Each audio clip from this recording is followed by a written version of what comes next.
Hi. మీలో చాలామంది మీ పిల్లలు సరిగ్గా చదవట్లేదని, మీ మాట వినట్లేదని ఎక్కువ బాధపడుతూ ఉన్నారా? దాని గురించి ఎక్కువ ఆలోచిస్తున్నారా? అయితే ఈ స్టోరీని కంప్లీట్గా వినండి.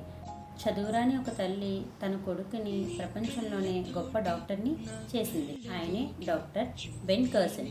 ఆయన చిన్న వయసులోనే తండ్రి వదిలి వెళ్ళిపోయాడు. తల్లి ఇద్దరు కుమారులను చాలా కష్టపడి పెంచింది. ఆవిడ 3వ తరగతి మాత్రమే చదువుకుంది.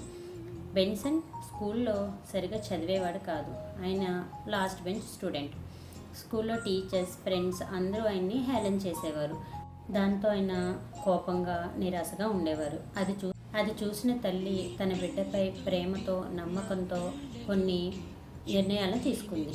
అవి ఏమిటంటే, రోజుకి 1 గంట మాత్రమే టీవీ చూడాలి, వారానికి 2 లైబ్రరీ పుస్తకాలు చదవాలి, ఆ చదివిన పుస్తకాలు సమ్మరీ రాయమని చెప్పింది.